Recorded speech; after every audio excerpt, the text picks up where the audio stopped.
Welcome, thinkers, to Season 4, Episode 18 of Thinking Critically, a D&D discussion.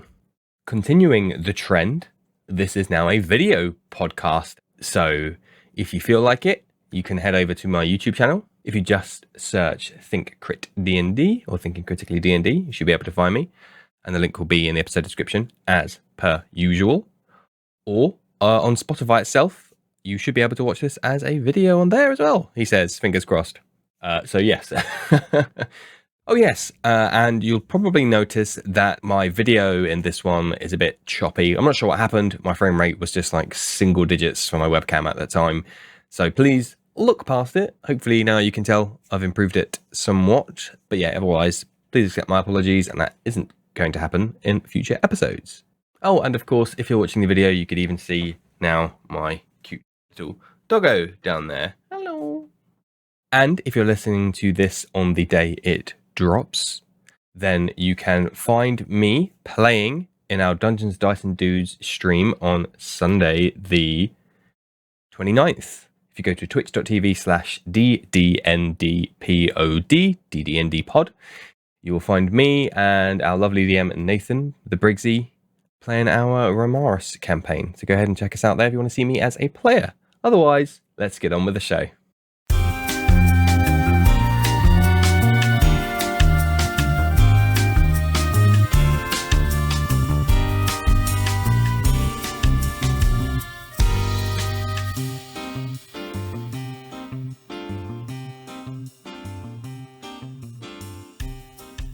And today I'm joined by Harlen. Thank you ever so much for joining us today, Harlen. Can you tell us a little bit about yourself? Thank you for having me.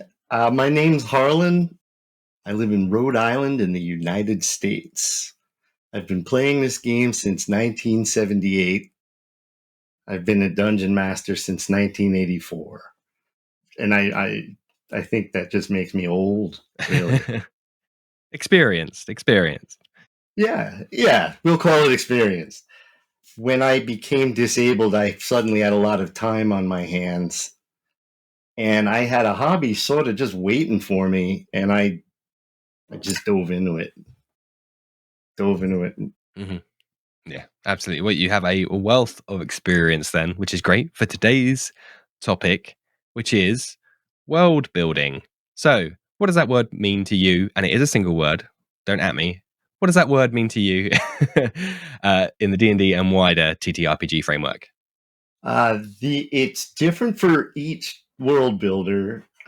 From what I understand, there's three distinct kinds of world building. The way that I do it, the way that I like to play, and the way that I like to structure my games is I create the scene and the very first scenario, and then I just throw the characters at it. So I know everything around them and what's happening, all the NPCs, what their accents would be, what they would be eating, what the smells would, I'm more able to just react to whatever the characters want to do. Because I have this philosophy of saying yes as often as possible. Mm-hmm.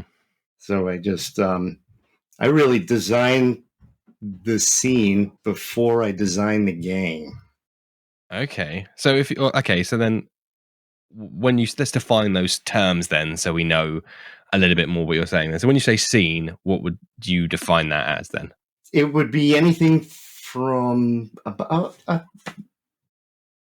piece of action, I guess. Okay. Anything from a good bit of role play to combat encounter. I like to throw. I just call them beauty encounters. I know, but you roll a 1 on a d6. Oh, random encounter. Well, you roll a 6 on a d6. You should see how good looking that vista is. That's some vista. Okay. So I just make sure I have the vistas there, and it's a very cathartic hobby. Yeah. Oh yes. The world building aspect of it specifically, yeah? Yeah, it's really good for getting outside of myself. Yeah. Okay, let's dive into that then specifically. We'll come back to the other elements later, but then I want to talk about, and there's a reason why I'm so hot on this is because I've recently started looking at myself getting back into 40k Warhammer. Right, I was in it once a lot, and I went cold turkey and pulled it out, and yeah, so I find myself being pulled back in again, and I'm having to remind myself before I go and drop way too much money that like there's a lot of painting down low, and you're not very good at it, and it takes a long time. But I love the kind of, oh, if I take one weapon off of the air, that gives me some points back, which then gives that person a different power, which means that this, that, like, I love that. And of course, I love having a big fantasy war game because who doesn't? That's really cool. But what I'm getting at is then there's different, like, you can bundle it all in together in Warhammer, but there's very much different, like, different pillars of that hobby. And you can be really, really, really passionate about one or two of them and not so much about a third, and vice versa. And I often don't think I don't think of D&D in that same way, which is my fault in that I just, again, I maybe haven't spent enough time with it, but it does all get kind of bundled up into the one big flow of DMing and then playing. It's all this one big homogenous experience for me. So it's really interesting to then to come at it from that point of view, that like, no, consider world building this like a self-contained activity almost, that it itself is the goal. I guess maybe that's what I'm trying to communicate, that like world building is a means to an end, whereas it can very Yes. much be its own goal, its own reward. Right. That right there is why I do it. I have discovered World Anvil, and they not only have a sequel base that I can link everything to and keep everything together, but they have writing prompts. So say I need a new character and I can't, there's something I just can't figure out how to write. They'll have a prompt right underneath the content box. It's a really great tool. Especially, so I have brain damage. That's how I'm out of work, and so I need that that connection to be able to connect everything, Mm-hmm. and it works so well. And I've been able to start putting everything in it. Like I've been designing this world for 30 years. I don't know. It's so cathartic. I've got about 250,000 words into it. Excuse me. Yeah. I've been doing it for a while. But the words that Word Anvil will give you a word count, and so I've got almost 250,000 words written on You're different robbing me of. characters and I scenes like and to flex on scenarios. people because I say, oh, I did my university dissertation. I did 10,000 words this year, 10,000 words that year. That's just like nothing now. That's pathetic. This is many years though. Yeah, that's still, I'm in awe. That's a fun. I mean, even in my D&D world, that's been going on a good. I guess if you include the first like beta test I ran on it, like 4 years is nowhere. I mean, I don't know the number because the tools I use aren't that great, but it definitely isn't anywhere near that. So that's phenomenal.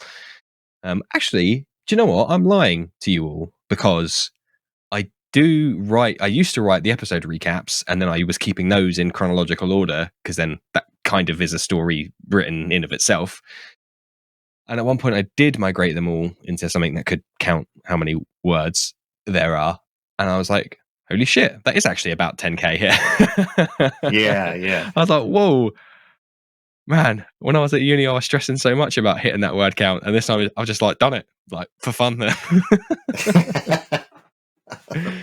now I've delegated that task to my players. So they write it and then they read it out and I get to put my feet up. And it's great now. Yeah, that's a good practice. Yes. So yeah, World Anvil then, because I've heard of it, and B, I tried it briefly, years ago. I, poke my, you see it online, poke your nose in, have a little look. Yeah. Is that the one that you can do? Can you do? I know you can like maps and put pins on maps and have the text kind of pop out of there. Yeah. But also, is that the one where you can do like timelines, like like epochs and stuff as well? Yeah. Because that's what originally drew me to it, to be like, at the moment I'm doing it in Excel and it's clunky and doesn't really look like a timeline. Yeah, it's got timelines and chronicles, so you can break a timeline down into individual years, months, days. And the chronicle is helpful if you have something happening over time. So the way that I've written what's going on now, I've got 3 different groups that are in the world at the same time, working sort of towards the same goal, just from different angles. Is that player groups? Yes. Oh, Yeah. Okay, brave. Yep, awesome. Oh, it's so fun too because they're so bloody chaotic. Ah, yes, of course, because you DM for one of my previous guests, don't you? I do, Aaron. Yes. And on his episode, he was saying about how one of his sessions, they met one of the other parties. And now it's all coming together. It's all making sense now. Yeah, they all came together for sort of a desert death match at one point. But it's more of a, the writing of it for me, the creating of the world and the creation of the story, the plot line, I guess, is that's the big draw for me. As much as I love playing because of my friends that I'm with. It's not so much, oh, I love doing math. Yeah. You know. So yeah, I was just trying to find. Yeah, Aaron was on Chaos. I think probably appropriately enough for Aaron. He was, and yes, you are correct. I know you won't mind us saying that. But yes, of course. And I remember him saying about how they're jumping off a airship onto another airship or something, and he's changing into a tree and all this other kind of stuff. And again, that kind of multiple PC in a single world, I don't know. I'd need to do some serious prep for that before Well, I'd see, feel when I brought comfortable. the 3 groups together, I also asked Ron from Severed Sons. Oh yes, to be another DM. So we had 2 DMs running the game at the same time. Okay. And how was that? Just we're going to digress a little bit there, but I am curious because on one of my previous episodes, the end of season 1 live, I spoke to a lady then, and she was saying about how she was kind of helping to co-DM. So I just wondered how that worked for you. So, well, in this particular play, we just we did it over Discord. We would just DM each other if anything strange came up, which of course strange things came up because all of a sudden a tree showed up on one of the airships. It's an airship, it's going to start sinking. So then, he and I had to talk back and forth about how fast is it going to sink, what happens if it crashes, that kind of thing. But I also am very much of the mind of let the players play. Mm-hmm. Let them write the story. I love that. Okay, that's a good segue then, because I am gonna put you on the spot now, right? All right. Because you said earlier how you love, the world building aspect as a goal in of itself, and you really love this, this epochs and spanning and a huge world. And then on the other hand, you've also said, let the players write the story. And the reason why I want to ask you about how you manage those sometimes 2 opposing forces is because that's often a problem that a lot of newer DMs have, is that how do I let go of my creation almost? Certainly how I feel sometimes. So how do you approach that on these these grand, vast scales of 250,000 words? Like how do you manage that with the players? I find a good group of people. Yep. And then I look forward to whatever the hell it is that they do.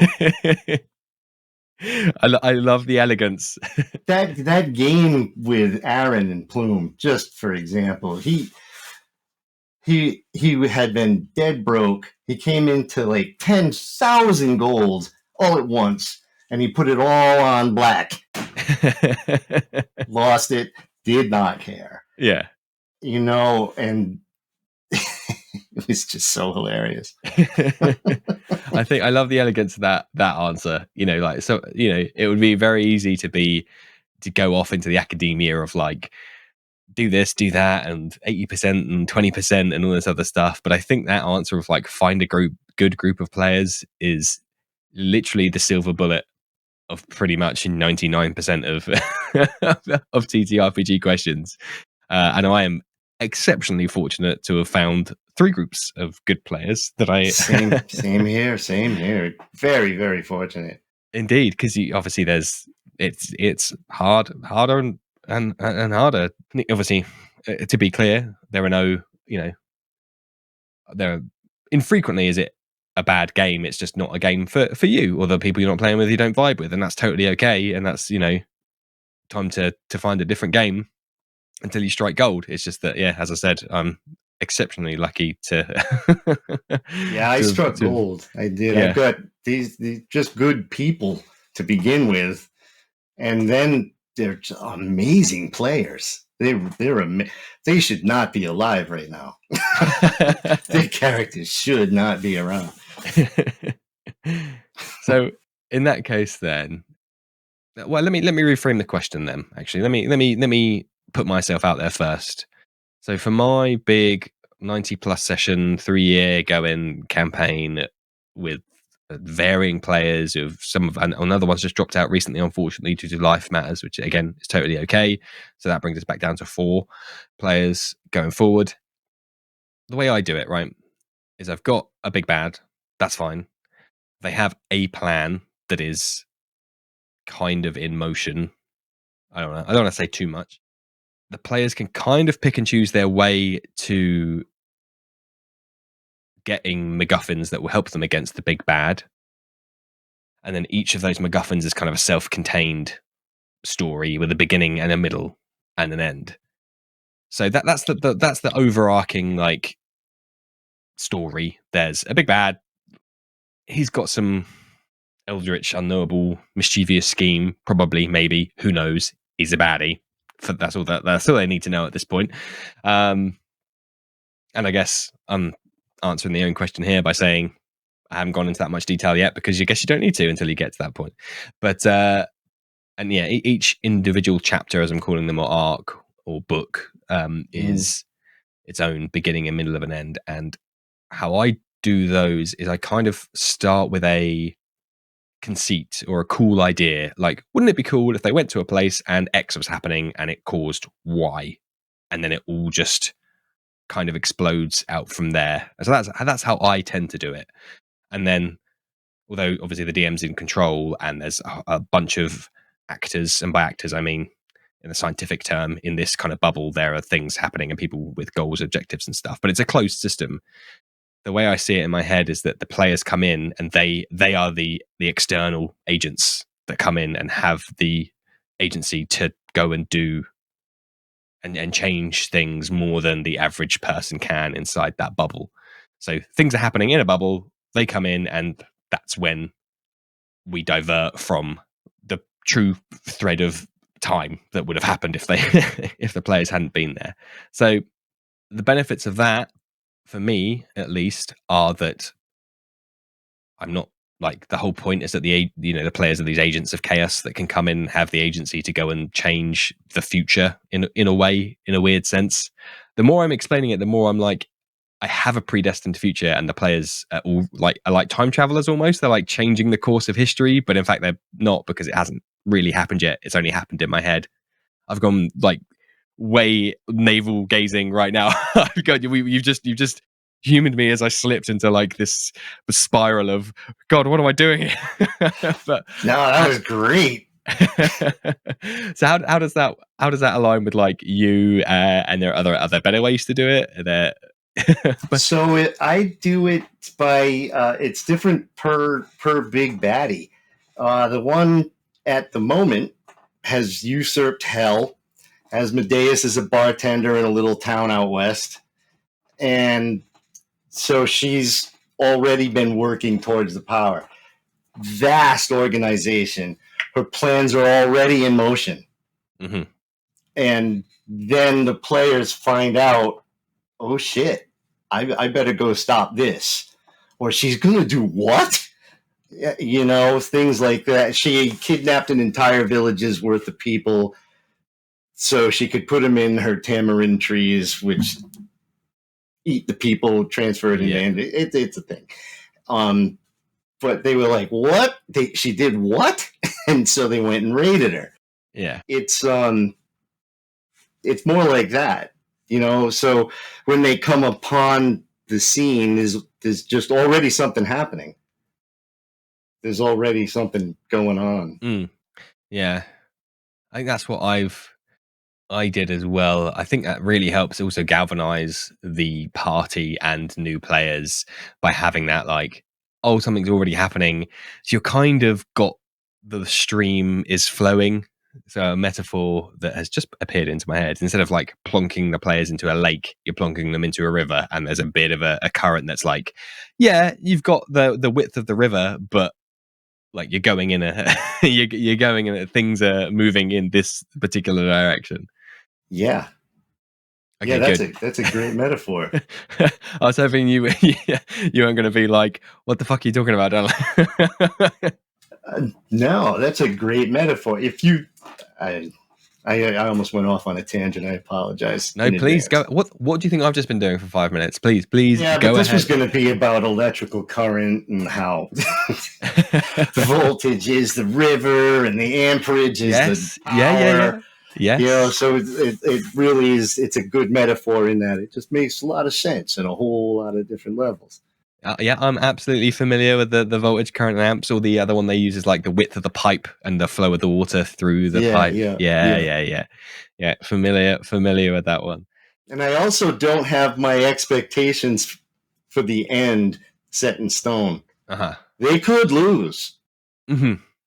Yeah. And in this particular case, if they lose, the primordial annihilation is going to consume everything. So that is, I mean, I completely agree. If they go most common, the most likely path, they're going to end up in a confrontation with the big bad. And yes, you can bet that he's going to have his monologue. Come hell or high water, I'm going to mute them all on Discord if I have to, but he's going to have his damn monologue. I'll mute them in game and in real life. But then following that, like, they could absolutely lose, like, for sure. I'd kind of be reticent to play in it, to be a player in a campaign if I knew, oh, okay, like if it got to a point where it was down to a final swing and I'd be like, oh, I know the DM's just going to give us this. I'd be like, oh, okay, well, we're done. Like, it's over. It's over now before we've even rolled the last dice, which is to me the whole point of the game, So I want that last roll of dice to be like, oh my god, this is make or break, like that. Those are the shocking moments. Sphincter clenching. Yeah. I mean, we've had them on a micro scale in the campaign that I play, and then there's another podcast, the Dungeons, Dice and Dudes guys, where it's not like big like world ending events, but in the micro of like, I could save my fellow party member here, or you could die if I don't get this misty step off properly, or I take an opportunity attack from the misty, from moving away, and then that will be the one that knocks me down. Like, they're the bits that are like, you remember, they're like knocked in your head. And that's why I love the idea of, in the world we build, there being the chance to fail, I guess, to get real, like. And they have plenty of chances to fail too, because the big bad, there's all kinds of little bads underneath her. And not all of those little bads are dumb. They're not just going to show up to a battle and be like, let's fight. They're going to use the terrain to their advantage. Yeah. If their hideout is a warehouse, they're going to know everything about the warehouse. Yes. If they're anything like, a criminal, they're going to look and figure out how to defend it, how to see if somebody's coming, just like defenses, alerts. Yeah. There would be all kinds of different things set up. It wouldn't just be them in a back room playing cards. I love this because I can see it, even though we're separated by thousands of miles. I can see the diamonds in your eyes when you're talking about that stuff. I can see that's why you love the world building, because you're having those thoughts now of being like, oh, and what if they set up? They had a sentry and they'd know that there's like a trapdoor between these two rooms that they could, they turn around a stack of boxes and they'd just disappeared. but it's because they've gone through a secret entrance that only they know. Like that is, again, for me as well, that is, I love the anticipation almost, of those kinds of, oh, I've set this thing up. I'm so looking forward to what the players are going to do with it. Like, if they go one way or the other. I said warehouses. That's because I just did that. Yeah, it was just on the top of my mind. I love doing that. Yep, here it is, right here. Mm-hmm. Go. I've got in my game a good example of that is, if I do say myself, is I think I mentioned it on the previous show. Sorry, listeners. My party have got a group of doppelganger, not literal doppelgangers. It's not like doppelgangers TM stat block. I mean, people that look like them. They're race and class swapped. It was meant to be a goof. It turned into like, oh no, this is now like a straight up story beat. So instead of a Goliath barbarian, it's a Goliath rogue, and instead of the elf rogue, it's a turtle rogue, and they're all kind of exchanged up and down. All the names are anagrams. Some were easier to anagram out, but one of the players was called Smith, and I didn't have a whole lot to work with, so that became Timsh, or Timsh, as we like to say now. Anyway, the focal point of the two groups is because I wanted to focus on this one of the players, a human warlock. So that's the only combination that wasn't swapped to highlight to the players this is his kind of backstory thing. So there's a human warlock in the other group, and he is like a mirror of. And I love playing it because that guy is charismatic in life. He's charismatic character, very annoying character, very like, I'm the leader, everyone listen to me, I'm the best, la la la, you're all my peons and you'll do what I say and everyone follows me, and they all kind of humor him and put up with him. So I loved playing a foil to that, because then all the players are like, oh my god, there's two of them. And he can be insufferable. Like that's his whole shtick, both him and his copycat. Anyway, the two parties are traveling together, and I had a great idea that wouldn't it be fun if one of the other party, they didn't like their human warlock quote unquote leader. In fact, they were like, we've kind of had enough of this shit. So in the night, they approached one of the player characters who had exhibited interest or exhibited like disdain for their equivalent human warlock, and this NPC was like, hey, have you heard of a bard's tale called Strangers on a Wagon? And I was lucky that the player is familiar with the film Strangers on a Train. And they were like, yes, I've heard that in a bar somewhere. And this NPC was like, well, if you're just in case you're not familiar, there's a situation where two individuals, they have a problem with each with their own third party, and they come to an agreement where they help each other out with this problem. And there's plausible deniability and alibis and all this kind of stuff. Not all of us are super happy with our name of the human warlock. I get the impression that all of you are happy with your human warlock. Do you want to agree? Do you want to do something? Do you want to come to an agreement? And that was it. That was all I had in my head. That was the setup. I want to ask that question to one of the players and see how far they're willing to push that party dynamic to be like, oh, that would be interesting to see what happens. And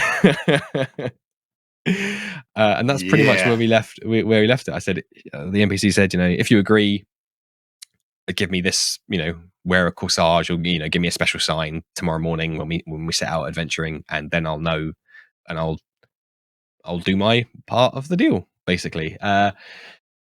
And then I met with the player today, and he was like, oh, I don't know what to do. I think it might be cool if I do this, but maybe I'll do this and this, that, and the other. So yeah, that whole anecdote was just to say, like, I didn't like. He could agree to it. He could not agree to it. He could backstab. He could double backstab and do a whole switcheroo, and the whole thing could go crazy. But just posing the question, I think maybe the best way to say this is, as a world builder, yes, you need to kind of have the fluff and have a world to live in, but a lot of the job is posing questions. Would you agree with that? I sure would. Yes. Like how could you kill with cuteness? So that came up one time. I've got these little furry, cute little balls that have absolutely no use that anybody can tell. They bounce around like super balls, and they go, wahoo! Nobody's been able to figure out what they do except multiply. Okay. When you look away from them, if there's one there, you look away, you look back, there's two. Oh. You look back again, there's four. So it's a whole compound thing. And like, I'll come back to Plume. So these things filled up a minecart that they were in trying to survive on a trek through an underground system. Mm-hmm. And they were like, what the hell are we going to do with these things? It was, all kinds of posing questions. That's a beautiful way to put it, man. And then straight up, that's legit. I just thought of that as I was halfway through my verbal spiel. Like, yeah, that's a good way to put it. What would happen if? Yep. And I can trust it again, like we said earlier on. Like I'm lucky that I can trust the players, that especially the human warlock player. He's very much like a slave to the story, right? So he's more than happy to be like, yeah, if he dies, he dies. Like, that's great. That's what I want the story to be, like that. Like, please don't pull your punches down low. So I'm very happy that if he's like, oh shit, I'm getting betrayed by my own party, this is sick. Like, yeah, I'm gonna fight to the death as my character, but as me, I'm like fully on board. This is great. Like, please kill him. Yeah.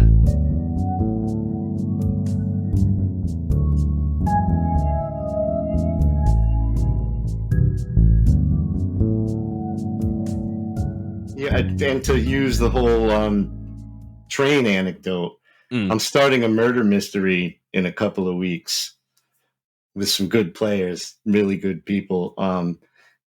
And it involves a luxury train. Again, this is not a brand spanking new idea. Mm-hmm. There are boats involved.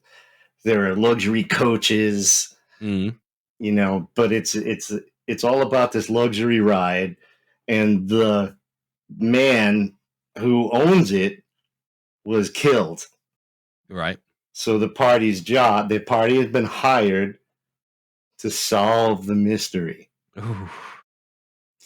So just from experience, I have an independent investigator available.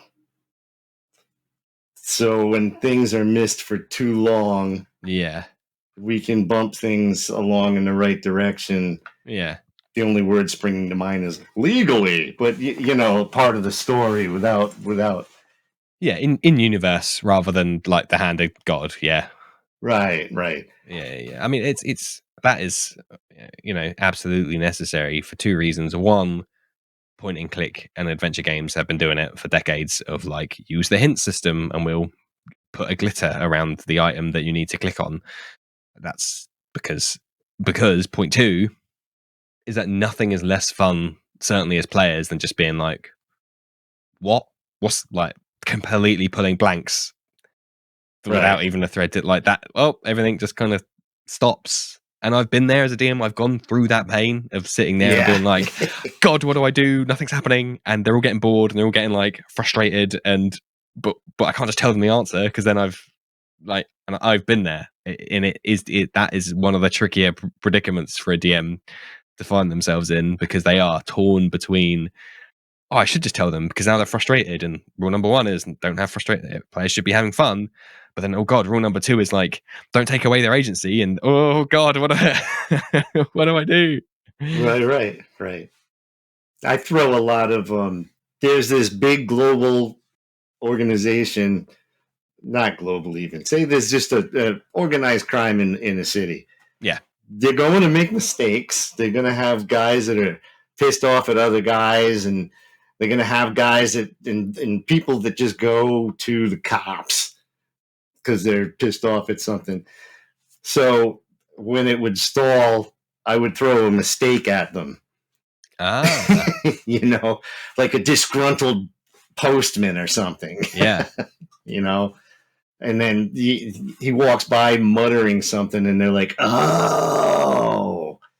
Yeah, that's fantastic. Throw a mistake at them again because it's totally believable and in universe, and most players probably wouldn't even spot that use of that particular DM's toolkit of giving them a little nudge in the right direction because it is so innocuous to be like, oh shit, there, wow, okay, there's a little something for us to get our teeth into.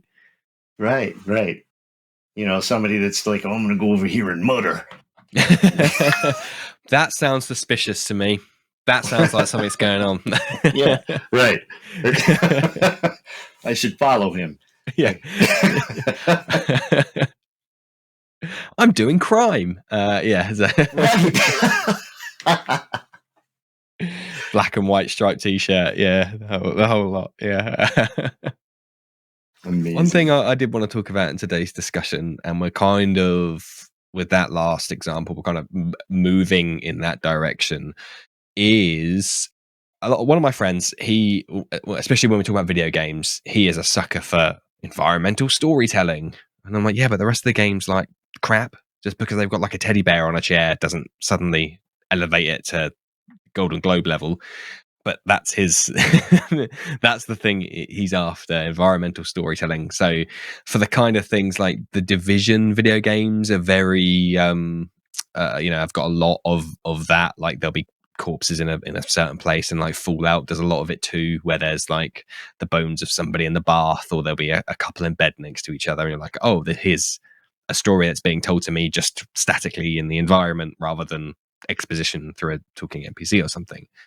And I've been trying to think in preparation for today's episode, what other equivalences in TTRPGs when you're trying to world build, how to do them, successfully or subtly, I guess is probably a better way to do it. Because a difficulty certainly I've had, less so now. I've got more experience with my players and they've got more experience, but certainly earlier on is that everything the DM describes is a clue.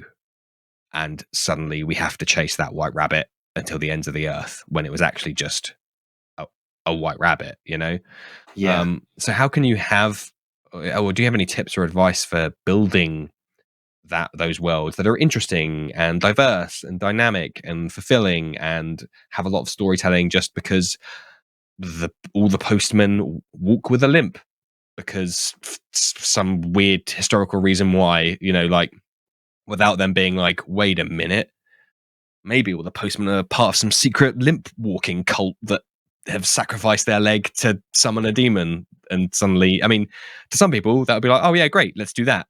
But sometimes a stick is just a stick. Yes. In cities, a lot of the times I use street food. Innocuous enough. Now I'm talking about something that they freaking know is not a clue.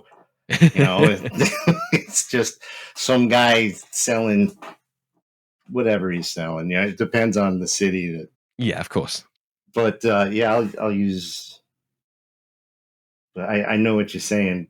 So I think what I do is I over explain, maybe over describe.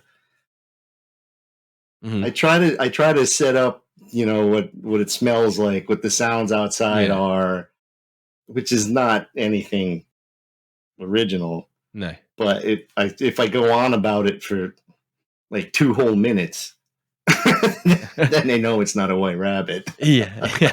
I think in your defense, I think it's much harder to over describe than it is to under describe. And again, that's a very classic, like, you go into a room, it's got red walls and there's a couple of chairs and tables. That could do with a little bit more embellishment of like the floorboards creak when you walk in, and there's like a musty smell in the air, and you can see like damp on the walls, like from condensation and that kind of stuff. So yeah, I think it's a lot easier, shall I say, to under describe than it is to over describe. So I wouldn't feel too bad about that.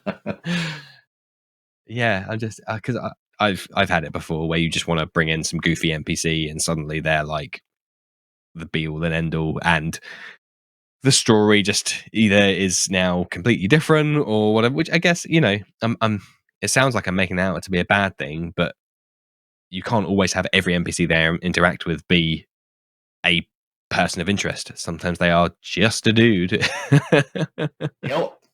Just a tailor. Just a tailor. Yeah. His name's Bert. Bert the tailor.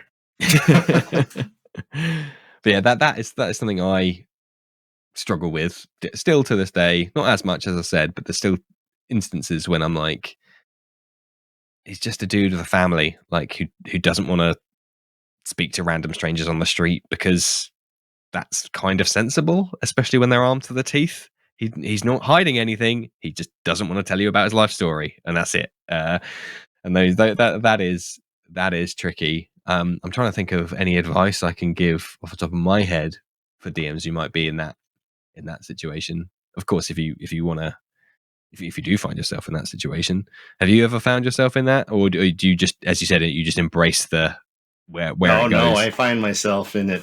I still even trying to avoid it. I still end up in the middle of it. So there are just I don't know. There's times that I just improvise. Yep. And my players help with that a lot too, because if they're following a white rabbit, it's fun. Mm-hmm. They're just doing something hilarious. Yeah. And then once that plays out, they run into a mistake. Mm-hmm. Of course. Yeah. Okay. You know, quick, follow that lady. So they go running down an alley following some drunk lady. Yeah. And they go smashing into Reza the Brainless's prize picture window. Whatever. Yeah. You know, and we're back in the story now. Yes. You know, we found ourselves back here. Yeah. Yeah. Okay. Do you have any other examples of that, like environmental storytelling? Those little tidbits, like I said, like all the postman limp because of XYZ. Like, do you have any examples of that, or maybe have you thoughts on good ways to, bring them in? I'm now thinking like all postman limp is a bloody great one to have. I can't think why they do. Just a quirk. No, that is a good one. Yeah. I try to make the NPCs each have some kind of an idiosyncrasy. Ooh. Everybody's got something fucked up about them. Yeah. You know? Yeah. And so this dude is no different, or this lady here is no different. You have no idea what she went through this morning. Yeah, maybe absolutely. She was out of coffee. You know?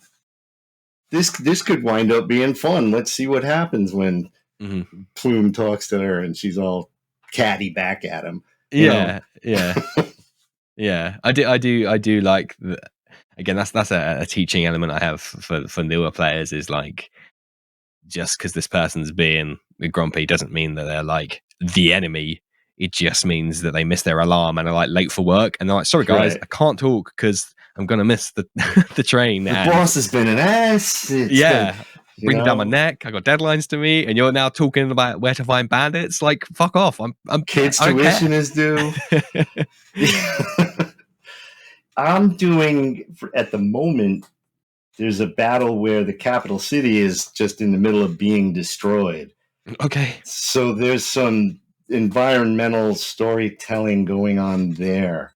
I guess you would call it. It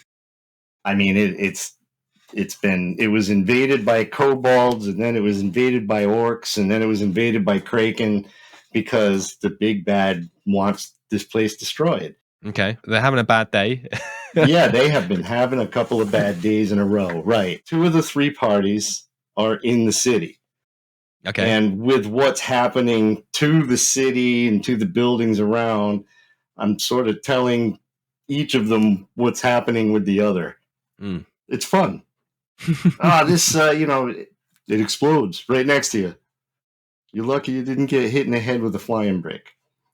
What? What do you mean? And that's because the other players have done something weird and wacky, right? Yeah. Yeah. Yep. Yeah.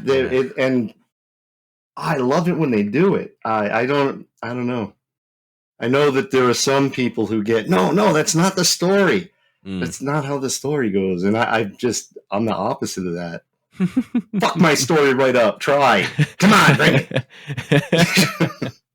it. that immortal tug of war between the story and the players, and sometimes they end up on the same side, and it's a wonderful resonance, and other times very much not so, and you're playing tug of war and they're playing hopscotch, and I mean, I'm on point with my analogies and metaphors, I gotta say, this episode. I'm I did very like happy. That. You know, because if you're playing tug of hopscotch, that could be different. Yeah. Boom. We've just done once in world building. That's a new game that people play in these worlds. That must be a Tabaxi game, right? that just reminds me of when, like, in popular culture and television and stuff, where they'll have a game, but they've like sci-fi'd it, like in Star Trek when they've got chess, but it's in 3D, and it's like, whoa, this is space chess. Like that's like what we're doing. We're like needlessly complicated. Tug of war and hopscotch. It's like tug of war and hopscotch, but a lot more difficult to understand.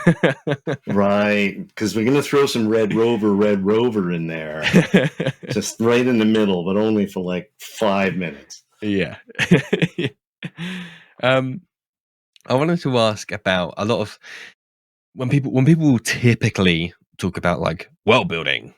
To go back to World Anvil, there is a lot of like, what do the gods do, and how does magic work, and how many gods do I have, and and they walk about and they visit people, or they are not and they never do anything, and that very big picture, high level stuff. Now I've got to think, in your 250,000 words, you've got to have something on magic and the gods.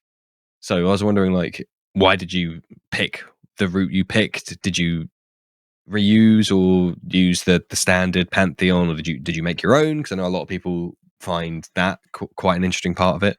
I use the standard pantheon with a few additions. Mm-hmm. So the long and short of it is, the world that everybody lives on was populated by refugees from Earth. And then there were a couple of catastrophes, like mass extinction events, and society has to rebuild. And during those, DNA splits off, races split off. But also, the way the multiplanar weave is set up where they are, it's all smashing together on their material plane. So there's a lot of weird stuff going on. Yoster, the fertility goddess, just walks around. Moradin just lives with the dwarves and has a party every night. That they drink a lot of beer. Wine, women, and song, man. That's Moradin's whole thing. Yeah. And that's because they're all come crashing together, and they see different aspects of themselves. You get different gods that are fighting with each other because they don't like their other aspect. And then it all just boils down into, there's a bunch of different cults, Yep, classic. There's some. So the biggest change to the pantheon would be that Ogma is the head of it. So god of knowledge. Right. So he's sort of top dog. Yeah. Yep. He's the big dog in the neighborhood. Is there a reason why you made that decision? Because the people that are saving the world, so to speak, are librarian monks. Rad. Cool. Very 40k Warhammer, so I'm on board. It's called the Order of Ogma, and they're involved in everything. Right. Yeah. Okay. Yeah. So I didn't know that beforehand. I only off commented like where the gods are walking around and stuff, and it is mine aren't like that, so it is cool to obviously speak to somebody who is. And then while you were talking, it made me talk about different aspects and stuff. And in my world, the gods are like, how would be the best way to put them? Like, Greek or Roman, they are powerful humans. I think is maybe a way to describe it. So they still have like, they still fall in love. They still have arguments and stuff like that. They still like have very human traits. They're just can sling lightning bolts as well. That kind of very typical gods. I think there is something that I want to try around having gods be personifications of an emotion. So like there's no rhyme or like anger, for example, is just literally like I'm just angry. Like there's no, you can't, I don't go around, I don't have fun, I don't poke fun at Achilles and his heel and stuff like that. No, I'm just the anger given form, and I can't be like reasoned with, and neither can happiness, because happiness is just like the same thing. Right. I'm just world building off the top of my head now, but I think there's something to say for like a pantheon like that, where it is just like they are gods, but a very different way. Like it's just we pray to happiness because everyone wants to be happy, but obviously there's very much a downside. If you are like drunk on happiness, then you can't have the other range of emotions and stuff like that. I personally think that thing I've just improvised right now off the top of my head could be it could be an interesting world to play around with. I had deities that were intelligent shades of light at one point. Okay. And I like the idea of the elemental deities living in the element. Tolkien's Ulmo, the god of the sea, wasn't just the god of the sea. Anywhere there was water, he had, from what I understand, he had influence. And so I run it that way. Mm-hmm. If it's a sea god, there's a lot of ocean going adventures in my world. And I think that might be because there was a lot of ocean going in my own personal world. Yeah. You write what you know. Yeah, absolutely. Wow, you've just stumbled onto a huge world building tip. Like at the 11th hour, write what you know. Well, that's great. So they do. So, the deities of the sea, super powerful ocean creatures, couple of ships that were mimics that were set forth by Uk'otoa, look what I can do. Great. Go forth and create chaos. Yeah. I need to, like, the way I did my current pantheon, very vanilla. I played it absolutely safe, and I just took a subset of like Forgotten Realms lore, and we're like, here's the 7 main ones. I think 3 of those were derived from the players giving me their backstories and me going, shit, Raven Queen, right, they're in it now. The Raven Queen's in the universe. Let me find a pigeonhole to squeeze that in. Yep. The Storm King. What? Yeah. Because funny you should mention that, because one of the players, his first character was a storm sorcerer.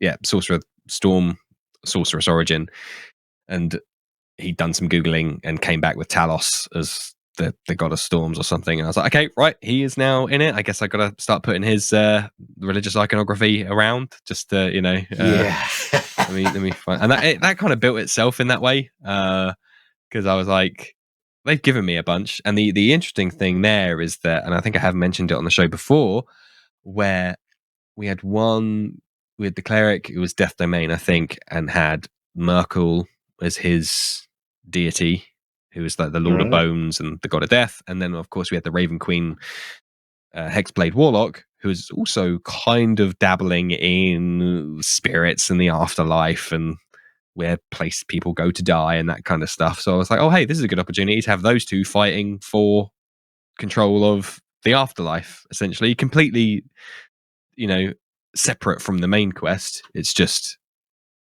these two gods are now like, well, no, we want to manage ourselves. We want to be the new management of, under new management sign flips over the door and it's like, well, now they all go to the Shadowfell and they don't go to this weird gothic skull cathedral, because that's scary as shit.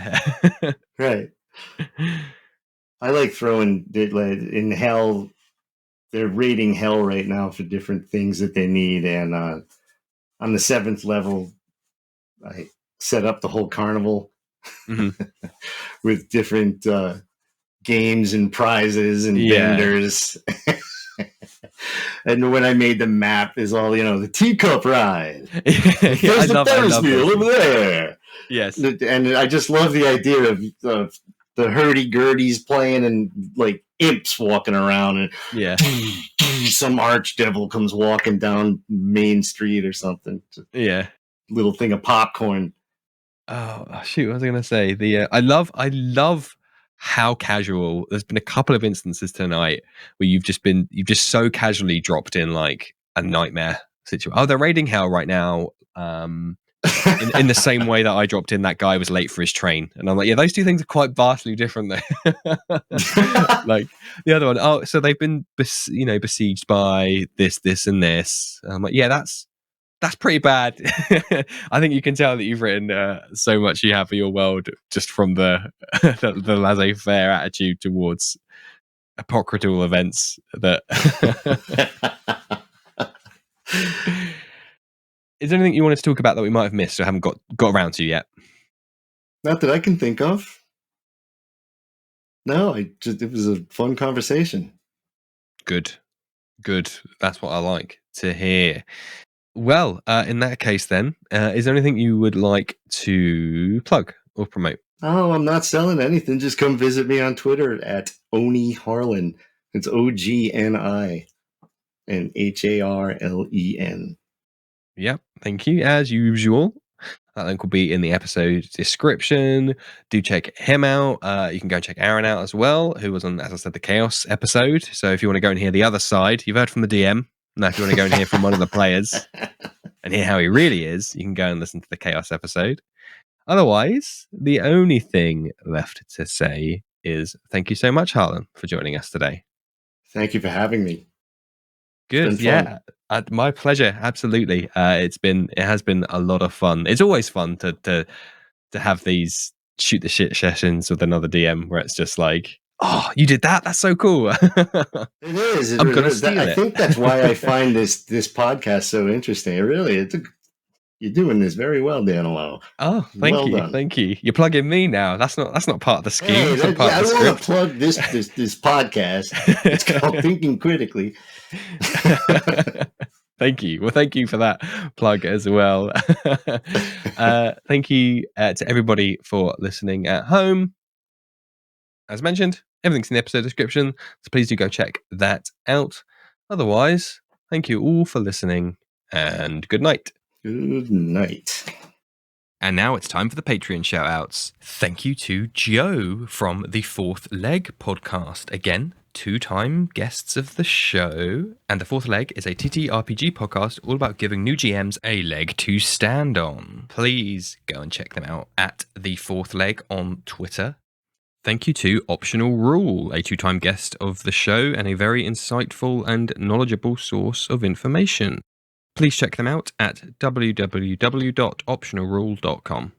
Huge thank you to a great friend of the show, Matthew Perkins, who's out there making hilarious and educational Dungeons & Dragons content. Please go and check out his stuff at matthewperkins.net, where you can find links to all of his socials and all of his content, including his own Patreon, which I would very much encourage you to check out.